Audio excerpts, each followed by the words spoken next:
देखिए, ये जो चुनाव है ये आम चुनाव नहीं है। पहले जैसे चुनाव होते थे वैसा चुनाव नहीं है, क्योंकि पहली बार हिंदुस्तान के इतिहास में एक पार्टी और एक व्यक्ति हिंदुस्तान के संविधान को और लोकतंत्र को खत्म करने की कोशिश कर रहे हैं। ಇದು ಒಂದು ಸಾಮಾನ್ಯ ಚುನಾವಣೆ ಅಲ್ಲ, ಇದರ ಚುನಾವಣೆ ನಡೀತದೆ। ಓರ್ವ ವ್ಯಕ್ತಿ ಈ ಭಾರತ ದೇಶದ ಪ್ರಜಾಪ್ರಭುತ್ವ ಸಂವಿಧಾನವನ್ನ ಧಿಕ್ಕರಿಸಿ ನಡೆಯುವಂತ ಒಂದು ಚುನಾವಣೆಯಲ್ಲಿ ಇದು ನಡೀತಾ ಇದೆ। संविधान से हिंदुस्तान के लोगों को अधिकार, उनकी आवाज और आरक्षण मिला है।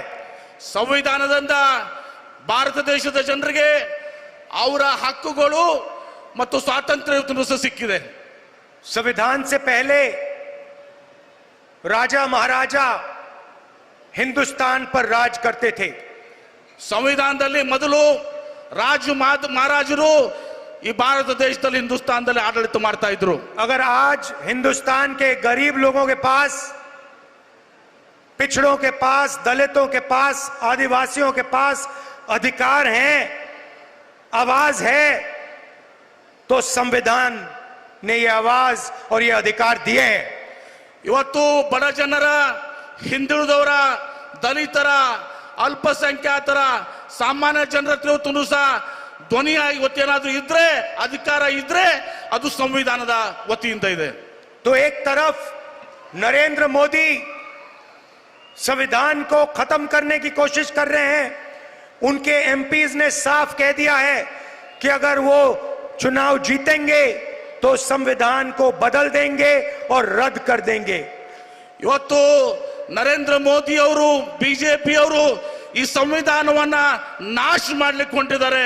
ಅವರು ತಮ್ಮ ಮಾತುಗಳಲ್ಲಿ ಹೇಳಿದ್ದಾರೆ, ಎಂಪಿ ಅವರು ಹೇಳಿದ್ದಾರೆ, ಇವತ್ತು ನಾವು ಅವ್ರ ಅಧಿಕಾರಕ್ಕೆ ಮತ್ತೆ ಬಂದ್ರೆ ಈ ಸಂವಿಧಾನವನ್ನ ನಾಶ ಮಾಡ್ತೀವಿ, ಬದಲಾವಣೆ ಮಾಡ್ತೀವಿ ಅಂತ ಹೇಳಿ। एक तरफ वो लोग और दूसरी तरफ कांग्रेस पार्टी और इंडिया अलायंस जो संविधान को, बसवना जी की विचारधारा को बचाने की कोशिश कर रहे हैं। ಒಂದ್ ಕಡೆ ಈ ಭಾರತೀಯ ಜನತಾ ಪಕ್ಷ, ಈ ಮೋದಿ ಅವರು, ಇನ್ನೊಂದು ಕಡೆ ನಮ್ಮ ಕಾಂಗ್ರೆಸ್ ಪಕ್ಷ ಇವತ್ತು ಈ ದೇಶದ ಸಂವಿಧಾನವನ್ನ ಇಂಡಿಯಾ ಅಲಯನ್ಸ್ ಜೊತೆಗೂಡಿ ಇವತ್ತು ರಕ್ಷಣೆ ಮಾಡಲಿಕ್ಕೆ ಹೊರಟಿದೆ। नरेंद्र मोदी जी ने पिछले 10 साल 20-25 लोगों को अरबपति बनाया है।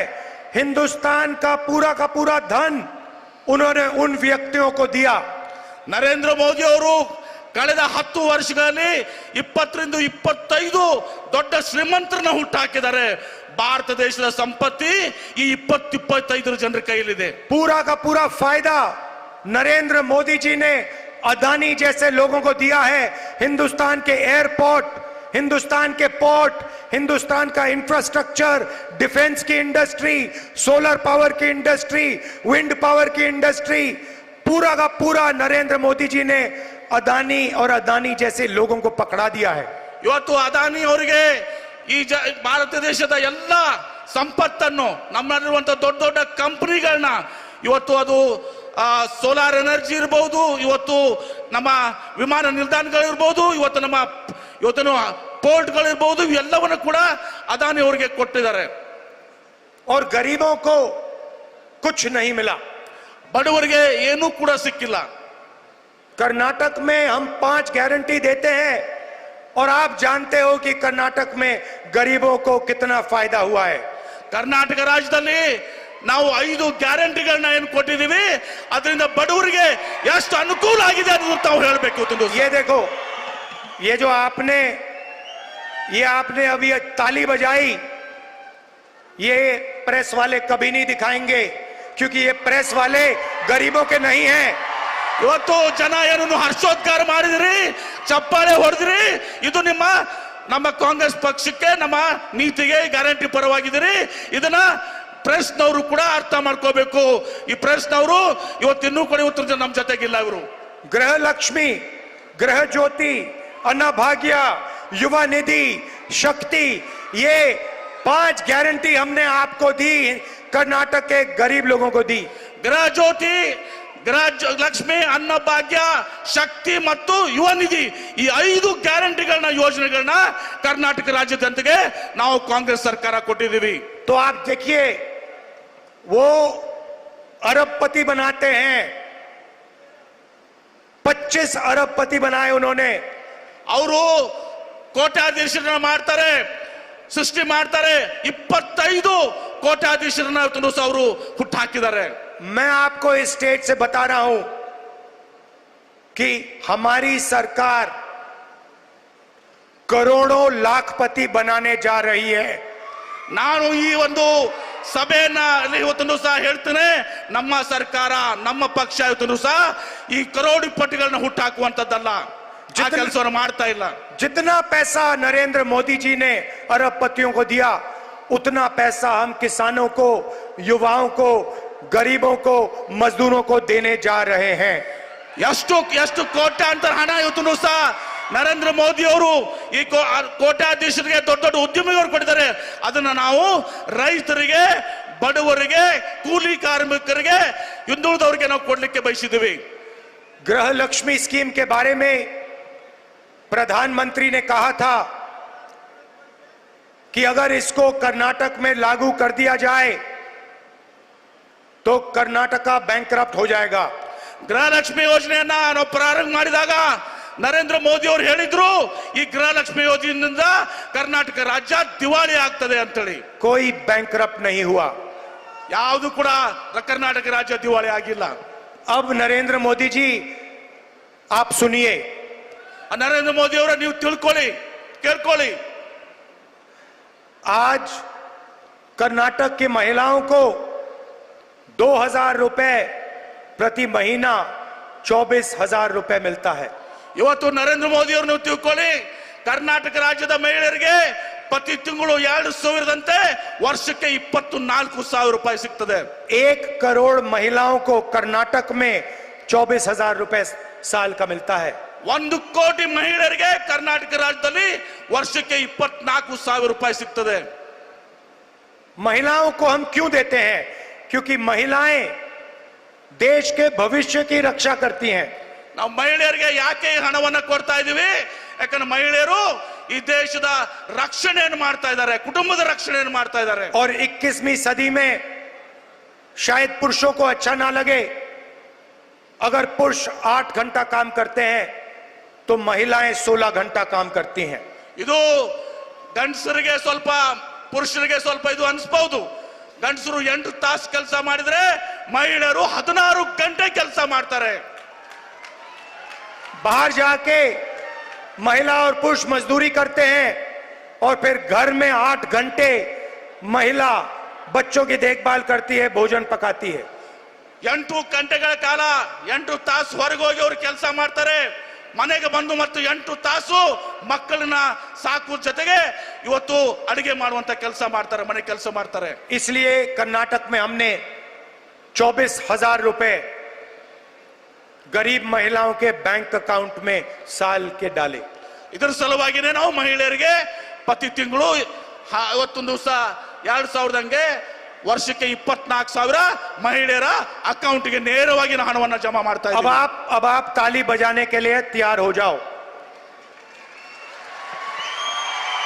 ಈಗ ತಾವೆಲ್ಲರೂ ಚಪ್ಪಾಳೆ ಹೊಡಿಲಿಕ್ಕೆ ತಯಾರಾಗಿರಿ.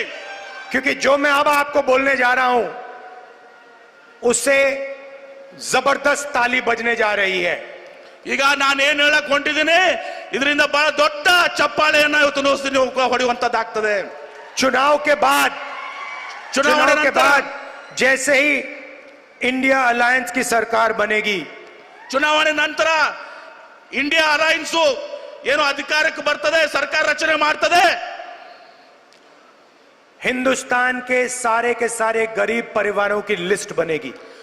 ಹಿಂದೂಸ್ತಾನದ ಪ್ರತಿಯೊಬ್ಬರ ಮಹಿಳೆಯರಿಗೆ ಇವತ್ತು ಸಹ ಒಂದು ದೊಡ್ಡ ಶಕ್ತಿಯನ್ನು ತುಂಬುತ್ತಿದ್ದೇವೆ. और हर गरीब परिवार में से एक महिला चुनी जाएगी. ಮತ್ತು ಎಲ್ಲ ಪ್ರತಿಯೊಂದು ಬಡ ಕುಟುಂಬದಿಂದ ಒಬ್ಬ ಮಹಿಳೆಯನ್ನ ನಾವು ಆಯ್ಕೆ ಮಾಡ್ತೀವಿ. और उस महिला के बैंक अकाउंट में हिंदुस्तान की सरकार हर साल 1 लाख रुपया डालने जा रही है. ಈ ಒಂದು ಮಹಿಳೆ ಬಡ ಮಹಿಳೆ ಏನಿರ್ತ ನಾವು ಆಯ್ಕೆ ಮಾಡಿರ್ತೀವಿ ಅವರ ಒಂದು ಖಾತೆಯಲ್ಲಿ 1 ಲಕ್ಷ ರೂಪಾಯಿಗಳನ್ನ ಇವತ್ತು ಜಮಾ ಮಾಡ್ತೀವಿ. अगर कर्नाटक की सरकार महिलाओं को 24,000 दे सकती है तो हिंदुस्तान की सरकार महिलाओं को 1 लाख रुपए दे सकती है. ಇವತ್ತು ಕರ್ನಾಟಕ ಸರ್ಕಾರ ಮಹಿಳೆಯರಿಗೆ ವರ್ಷಕ್ಕೆ 24,000 ಕೊಟ್ರೆ ಕೇಂದ್ರ ಸರ್ಕಾರ ವರ್ಷಕ್ಕೆ 1 ಲಕ್ಷ ರೂಪಾಯಿ ಕೊಡುವಂತ ಶಕ್ತಿ ಹೊಂದಿರುತ್ತದೆ. और कर्नाटक को 1,24,000 रुपए साल के महिलाओं को मिलेगा. ಮತ್ತು ಕರ್ನಾಟಕ ರಾಜ್ಯದಲ್ಲಿ 1,24,000 ರೂಪಾಯಿ ಮಹಿಳೆಯರಿಗೆ ಅವತ್ತು ಸಹ ಕುಟುಂಬಕ್ಕೆ ಸಿಗ್ತದೆ. आप सोचिए, हर साल हर महीने 10,500 रुपए खटाखट खटाखट खटाखट खटाखट बैंक अकाउंट में. ತಾವು ವಿಚಾರ ಮಾಡ್ರಿ, ಪ್ರತಿ ತಿಂಗಳು 10,500 ರೂಪಾಯಿ ಕಟಾಕಟ್ ಕಟಾಕಟ್ ಅಂತ ನಿಮ್ಮ ಜಮೆಗೆ ಕಾನೂನಿಗೆ ಅವತ್ತು ಸಹ ಅಕೌಂಟ್ಗೆ आप ಬರ್ತದೆ. एक कर्नाटक के सबसे गरीब परिवार सुबह उठेंगे 1 तारीख को, हर महीने सुबह उठेंगे और बैंक अकाउंट में सीधा महीने का 10,500 रुपए दिखाई देगा. ಬಡ ಕುಟುಂಬದವರು ಮಹಿಳೆ ಪ್ರತಿ ತಿಂಗಳು 1ನೇ ತಾರೀಕಿಗೆ ತಮ್ಮ ಬೆಳಗ್ಗೆ ಎದ್ದ ಮೇಲೆ ತಮ್ಮ ಅಕೌಂಟ್ ಅನ್ನು ತೆಗೆದ್ರೆ 10,500 ರೂಪಾಯಿ ಅಕೌಂಟ್ ನಲ್ಲಿ ಇರ್ತದೆ. और जब तक वो परिवार गरीबी से नहीं निकलेगा तब तक हर महीने खटाखट खटाखट खटाखट 8,500 रुपए. ಎಲ್ಲಿವರೆಗೆ ಆ ಒಂದು ಕುಟುಂಬ ಬಡತನದಿಂದ ಹೊರಗೆ ಬರ್ಲಿಕ್ಕೆ ಆಗುದಿಲ್ಲ ಅಲ್ಲಿವರೆಗೆ ಪ್ರತಿ ತಿಂಗಳು 10,500 ರೂಪಾಯಿ ಕಟಾಕಟ್ ಕಟಾಕಟ್ ಕಟಾಕಟ್ ನಿಮ್ಮ ಅಕೌಂಟ್ ಕೊಡುವಂತದ್ದಾಗ್ತದೆ. अब कर्नाटक में हम युवा निधि स्कीम देते हैं. ಕರ್ನಾಟಕ ರಾಜ್ಯದಲ್ಲಿ ನಾವು ಯುವ ನಿಧಿ ಯೋಜನೆಯನ್ನ ನೋಡಿದಿರಿ. अनएम्प्लॉयड युवाओं को 3,000 रुपए महीने का मिलता है. ನಿರುದ್ಯೋಗಿ ಯುವಕರಿಗೆ ಪ್ರತಿ ತಿಂಗಳು 3,000 ರೂಪಾಯಿ ಹಣ ಸಿಗ್ತದೆ. नरेंद्र मोदी जी ने अरबपतियों को धन देकर रोजगार खत्म कर दिया है. ನರೇಂದ್ರ ಮೋದಿ ಅವರು ಇವತ್ತು ಕೋಟ್ಯಾಧೀಶಕ್ಕೆ ಇದು ಮಾಡಿ ಇವತ್ತು ಬಡವರಿಗೆ ಇವತ್ತು ಸಹ ಕೂಲಿಯನ್ನ ಕಡಿಮೆ ಮಾಡಿದ್ದಾರೆ. देश में हर सड़क पे हर कस्बे में युवा घूमते हैं, हाथ जोड़ के रोजगार मांगते हैं. ಇವತ್ತು ದೇಶದ ಕೋಣೆಯಲ್ಲಿ ಯುವಕರು ನಿರುದ್ಯೋಗಿಗಳು ಅಡ್ಡಾಡ್ತಾರೆ, ಉದ್ಯೋಗವನ್ನ ಕೇಳ್ತಾ ಇದ್ದಾರೆ. कुछ नहीं मिलता. ಏನು ಸಿಕ್ಕಿಲ್ಲ ಅವ್ರಿಗೆ. अमीर घर के लोग अपने बच्चों को अप्रेंटिसशिप कराते हैं, 1 साल की नौकरी दिलवाते हैं, टेम्पररी नौकरी दिलवाते हैं, उनकी ट्रेनिंग होती है. ಶ್ರೀಮಂತ ಕುಟುಂಬದವರು ತಮ್ಮ ಮಕ್ಕಳಿಗೆ 1 ವರ್ಷದವರೆಗೆ 6 ತಿಂಗಳಿಗೆ ಅಪ್ರೆಂಟಿಸ್ ಪ್ರೋಗ್ರಾಮ್ ಕೊಡ್ತಾರೆ, ತದನಂತರ ಅವರಿಗೆ ನೌಕರಿಗಳು ಸಿಗ್ತವೆ. मगर ये सुविधा हिंदुस्तान के बेरोजगार युवाओं को नहीं मिलती. ಈ ಒಂದು ಸೌಲಭ್ಯ ಇವತ್ತು ಸಹ ಭಾರತ ದೇಶದ ಹಿಂದೂಸ್ತಾನದ ಇವತ್ತು ಬಡ ಕುಟುಂಬದ ಯುವಕರಿಗೆ ಇವತ್ತು ಸಿಕ್ಕತ್ತಲ್ಲ. इंडिया गठबंधन की सरकार दुनिया में पहली सरकार होगी जो अप्रेंटिसशिप का अधिकार हिंदुस्तान के हर बेरोजगार ग्रेजुएट को देने जा रही है. ಇಂಡಿಯಾ ಇವತ್ತು ಸಹ ಅಲಯನ್ಸ್ ಏನಿದೆ, ಗಠಬಂಧನ ಏನಿದೆ, ಇದು ಪ್ರಥಮ ಒಂದು ಅಲಿಯನ್ಸ್ ಇವತ್ತು ಸಹ ಪ್ರತಿಯೊಬ್ಬ ಯುವಕನಿಗೆ, ಬಡ ಯುವಕನಿಗೆ ಅಪ್ರೆಂಟಿಸ್ಶಿಪ್ ಕೊಟ್ಟು ಅವರಿಗೆ ಉದ್ಯೋಗಕ್ಕೆ ತಯಾರಾಗುವ ರೀತಿ ಮಾಡ್ತದೆ. करोड़ों युवाओं की पहली नौकरी पक्की होने जा रही है. ಯಾವಾಗ ಅವರ ಪ್ರಥಮ ನೌಕರಿ ಇವತ್ತು ಉದ್ಯೋಗ ಸಿಗ್ಲಿಕ್ಕೆ ತಯಾರಾಗ್ತದೆ. प्राइवेट सेक्टर में, पब्लिक सेक्टर में सरकारी ऑफिसेज में, सरकारी अस्पतालों में हिंदुस्तान की सरकार युवाओं को अप्रेंटिसशिप देगी। ಖಾಸಗಿ ಸಂಸ್ಥೆಗಳಲ್ಲಿ ಖಾಸಗಿ ಉದ್ಯಮಿಗಳಲ್ಲಿ ಸರ್ಕಾರದ ಉದ್ಯಮಿಗಳಲ್ಲಿ ಎಲ್ಲಾ ಇದರಲ್ಲಿ ಇವತ್ತು ಸಹ ಭಾರತ ಸರ್ಕಾರ ಇವತ್ತು ಅಪ್ರೆಂಟಿಸ್ಶಿಪ್ ಕಾರ್ಯಕ್ರಮಗಳನ್ನ ಹಮ್ಮಿಕೊಳ್ತದೆ। Graduate, diploma holders, college graduate, university graduate को अधिकार होगा सरकार से 1 साल की नौकरी मांगने का। ಪದವೀಧರರು, ಡಿಪ್ಲೊಮಾ ಹೋಲ್ಡರ್ಸ್ ಇವತ್ತು ಪ್ರತಿಯೊಬ್ಬರು ಕೂಡ ಸರ್ಕಾರದ ಜೊತೆ ಹಕ್ಕಿದೆ 1 ವರ್ಷದ ನಂತರ ಅಪ್ರೆಂಟಿಸ್ ನಂತರ ಅವರು ನೌಕರಿಯನ್ನ ಒದಗಿಸಿಕೊಡಿ ಅಂತ ಕೇಳಲಿಕ್ಕೆ ಹಕ್ಕನ್ನು ಕೊಡ್ತದೆ। जैसे मनरेगा में रोजगार की गारंटी थी, वैसे ही हम ग्रेजुएट्स को अप्रेंटिसशिप की गारंटी दे रहे हैं। ಯಾವ ರೀತಿ ಮಹಾತ್ಮ ಗಾಂಧಿ ರೋಜ್ಗಾರ್ ಯೋಜನೆಯಲ್ಲಿ ಇವತ್ತು ಸಹ ಕಡ್ಡಾಯವಾಗಿ ನಾವು ಕೂಲಿಯನ್ನ ಕೊಡ್ತೀವಿ, ಆದರೆ ಅಪ್ರೆಂಟಿಸ್ ಮೂಲಕ ಪ್ರತಿಯೊಬ್ಬ ಯುವಕನಿಗೂ ಕೂಡ ನಾವು ಉದ್ಯೋಗ ನೌಕರಿಯ ಒಂದು ಖಾತ್ರಿಯನ್ನ ಕೊಡ್ತೇವೆ। 1 साल की नौकरी होगी और हर महीने 8,500 रुपए बैंक अकाउंट में ठकाठक ठकाठक ठकाठक, साल के 1 लाख रुपए बैंक अकाउंट में ठक।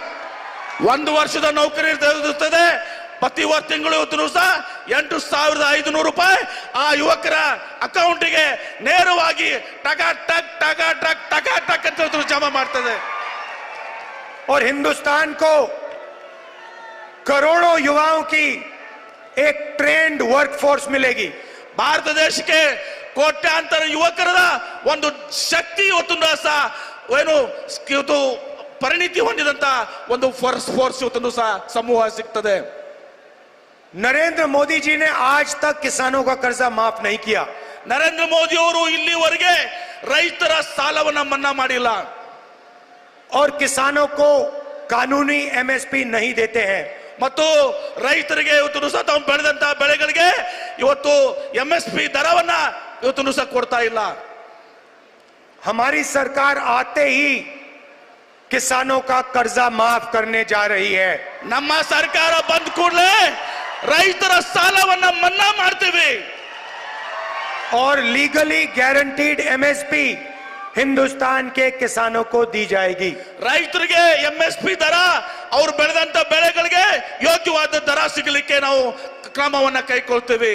आशा और आंगनवाड़ी में जो काम करती हैं उन महिलाओं की आमदनी दुगनी की जाएगी और मनरेगा में 400 रुपए दिया जाएगा।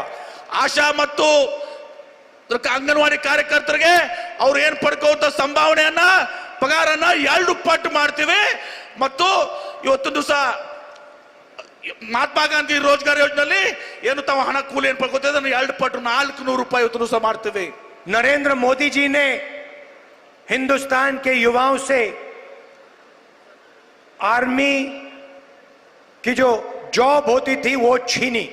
ನರೇಂದ್ರ ಮೋದಿ ಅವರು ಭಾರತ ದೇಶದ ಯುವಕರು ಏನು ಆರ್ಮಿಯಲ್ಲಿ ಸೇವೆಯನ್ನು ಮಾಡ್ತಾ ಇದ್ರೆ ಅವರ ನೌಕರಿಯನ್ನ ಇವತ್ತು ಸಹ ಸೈನ್ಯದಲ್ಲಿ ಸೇವೆ ಮಾಡೋರ ನೌಕರಿಯನ್ನ ಕಸಿದುಕೊಂಡಿದ್ದಾರೆ।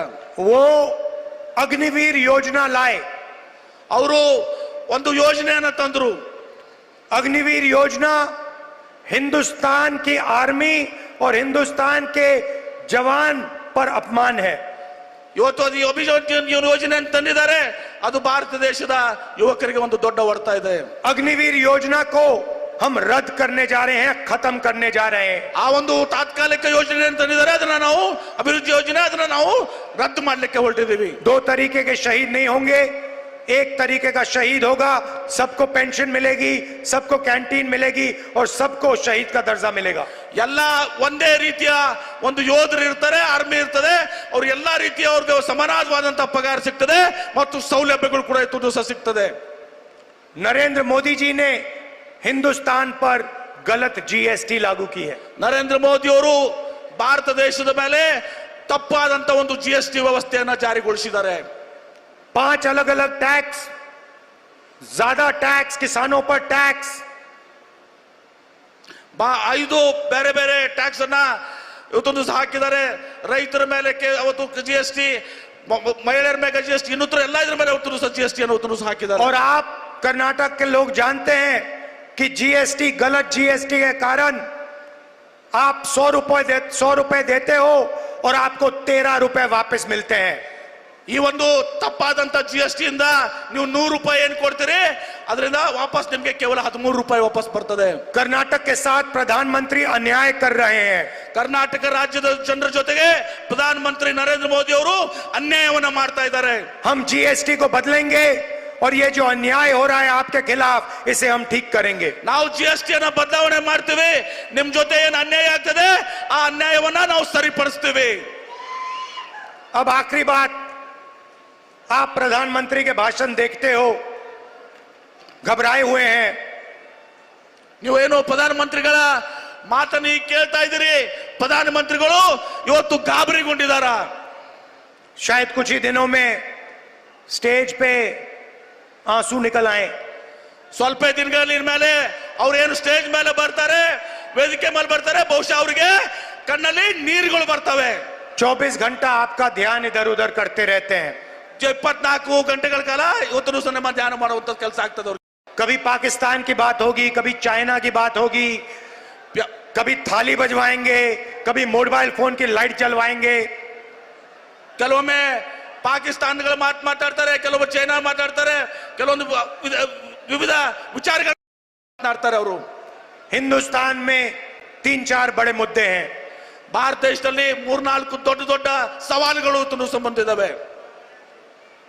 गरीबी, बेरोजगारी, महंगाई और भागीदारी। ಇವತ್ತು ಭಾರತ ದೇಶದಲ್ಲಿ ಏನು 4 ದೊಡ್ಡ ಸವಾಲುಗಳಿದಾವೆ, ಸಮಸ್ಯೆಗಳಿದಾವೆ। ಒಂದು ಬಡತನ, ಇನ್ನೊಂದು ನಿರುದ್ಯೋಗ, ಇನ್ನೊಂದು ಬೆಲೆ ಏರಿಕೆ, ಈ 4 ಸವಾಲುಗಳು ನಮ್ಮ ಮುಂದಿದಾವೆ। कांग्रेस पार्टी बेरोजगारी मिटा सकती है, महंगाई कम कर सकती है और आप सबको भागीदारी दे सकती है। ಕಾಂಗ್ರೆಸ್ ಪಕ್ಷ ಇವತ್ತು ಸಹ ಬೆಲೆ ಏರಿಕೆಯನ್ನ ನಿರಂತರ ಮಾಡ್ತದೆ, ಅದ್ರ ಜೊತೆಗೆ ಇವತ್ತು ಜನರಿಗೆ ಉದ್ಯೋಗವನ್ನು ಕಡಿಸು ಮಾಡ್ತದೆ। ಅದಕ್ಕೆ ಕಾಂಗ್ರೆಸ್ ಪಕ್ಷ ಸಮರ್ಥವಾಗಿದೆ ಇವತ್ತು ಸಹ। नरेंद्र मोदी जी ने पिछले 10 साल सिर्फ गरीबों से पैसा छीना है।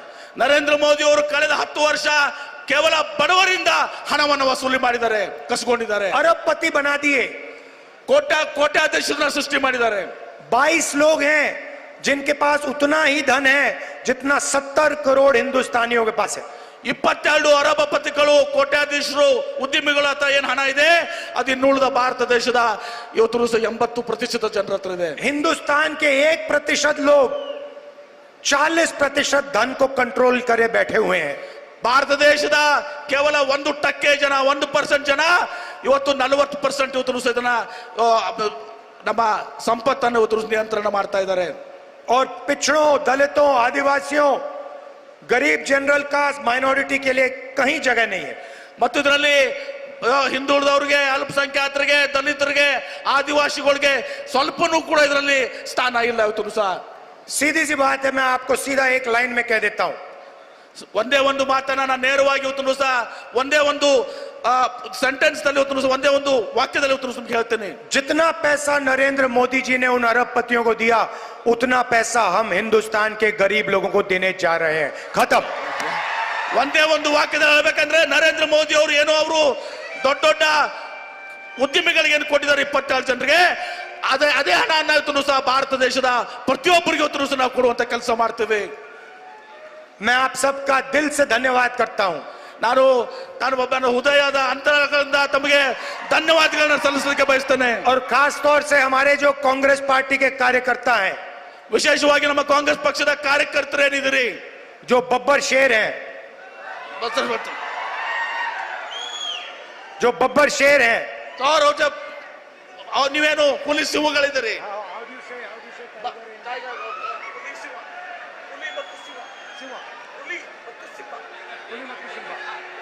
कुली मत्तू सिम्बा, जो हमारे बब्बर शेर घूम रहे हैं, जो विचारधारा के लिए लड़ते हैं, गरीबों के लिए लड़ते हैं, किसानों के लिए लड़ते हैं, आपको मैं दिल से धन्यवाद और ढेर सारा प्यार देता हूं। नमस्कार, जय हिंद। ನಮ್ಮ ಕಾಂಗ್ರೆಸ್ ಪಕ್ಷದ ಕಾರ್ಯಕರ್ತವೇನಿದ್ರಿ, ಹುಲಿಗಳು ಮತ್ತು ಸಿಂಹಗಳು, ನೀವು ಬಡವರ ಪರವಾಗಿ, ಜನರ ಪರವಾಗಿ ಇವತ್ತು ಏನು ಹೋರಾಟ ಮಾಡ್ತೀರಿ, ನಿಮಗೆ ಹೃದಯಪೂರ್ವಕವಾದಂತಹ ಅಭಿನಂದನೆಗಳನ್ನು ಸಲ್ಲಿಸ್ತೇನೆ।